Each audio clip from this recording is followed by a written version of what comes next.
আসসালামু আলাইকুম, hello lovely ভিউজার, দেশ ও দেশের বাইরে সবাইকে ওয়েলকাম টু আত্তুর কুকিং স্টুডিও। কেমন আছেন সবাই? হোপফুলি সবাই ভালো আছেন। আজকে একটা নিয়ে আসলাম ব্যতিক্রমী একটা ভর্তার রেসিপি, যেটা হচ্ছে পটলের খোসার রেসিপি।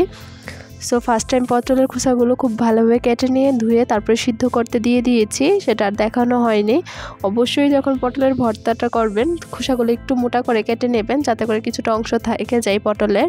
আর এটা কিন্তু খুব ভালোভাবে সিদ্ধ করে নিতে হবে। সিদ্ধর পরে যখন পানিটা একটু কমে আসবে, ঠিক তখনই আপনারা একটু তেল একটু নুন দিয়ে পানিটা একদম শুকিয়ে ফেলবেন, তাহলে এটা টেস্ট আরও বেশি বেড়ে যায়।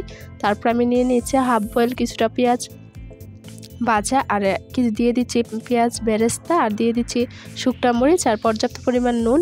আর বেরেস্তাটা কিন্তু দেওয়ার কারণে এটা বেশি টেস্ট বেড়ে যায়। আর কিছু পরিমাণ দিয়ে দিচ্ছি ধনেপাতা। আপনারা চাইলে ধনেপাতাটা স্কিপ করতে পারেন, অনেকে আবার নাও পছন্দ করেন তাদের সুবিধার্থে। আর অনেকে কিন্তু পটলের খোসা অনায়াসেই ফেলে দেন, এখন আর কোনো ওই পটলের অংশ ফেলতে হবে না। এরকমভাবে আপনারাও ট্রাই করে ফেলুন, একদম খুব গরম ভাতের সাথে খুবই জমে যাবে। সো আজকে আমিও আপনাদের মাঝে এই রেসিপিটা শেয়ার করে ফেললাম। যদি ভিডিওগুলো ভালো লাগে অবশ্যই লাইক কমেন্ট শেয়ার এবং সাবস্ক্রাইব করে পাশে থাকা বেল বাটনটা ক্লিক করে যাবেন। যারা ফেসবুক পেজ থেকে দেখছেন অবশ্যই ফেসবুক পেজটাকে ফলো দিয়ে একটা লাইক দিয়ে একটা শেয়ার দিয়ে যাবেন।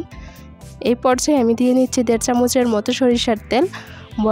ভয়েস বা ভিডিওতে যদি কোনো ধরনের ভুল ত্রুটি পান তাহলে ক্ষমার দৃষ্টিতে দেখবেন। ইনশাল্লাহ আমি আস্তে আস্তে সব ভুল ত্রুটি কাটিয়ে নেওয়ার ট্রাই করব। সো দেখতেই পাচ্ছেন আমি খুব ভালোভাবে এগুলো মিশিয়ে নিয়েছি। আর আমি ঠিক যেরকমভাবে এটা বলেছি বয়েল করে নিতে, ঠিক সেরকমভাবে বয়েল করে নেবেন। তারপরে আমি খুব ভালোভাবে পাটায় বেটে নিয়েছি। অনেকে চাইলে ব্লেন্ডারও করতে পারেন, কিন্তু ব্লেন্ডারে করলে এটার ভর্তাটা ভালো লাগে না, ঠিক টেস্টটাও আসে না। বাটার ভর্তায় একটা টেস্ট আর ব্লেন্ডারের টেস্টই। যদি হাতে সময় থাকে তাহলে আমি অবশ্যই রেকমেন্ডস করব যাতে করে পাটায় বেটে ভর্তাটা করেন।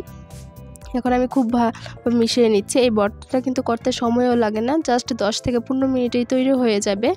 খুবই মজাদার একটা দুর্দান্ত রেসিপি। সো অবশ্যই ট্রাই করে আমার কমেন্টে জানাতে পারেন বা ফেসবুক পেজে শেয়ার করতে পারেন। আমি আরও কিছু বেরেস্তা দিয়ে দিচ্ছি, আর এই বেরেস্তা দেওয়ার কারণে কিন্তু এটা আরও বেশি টেস্ট বেড়ে যায়। আর আত্তুর কুকিং স্টুডিও মানেই হচ্ছে অল্প উপকরণে মজার রেসিপি, হোক হেলদি হোক হেভি, সব ধরনের রেসিপি পেয়ে যাবেন। সো এখনও যারা ভিডিওটি দেখছেন এখনও সাবস্ক্রাইব করছেন না, প্লিজ সাবস্ক্রাইব করে যাবেন। সো এখন আমি খুব ভালোভাবে এটা মিশিয়ে নিচ্ছি আলতো হাতে। সো এটা কিন্তু আমার প্রায় হয়ে এসেছে।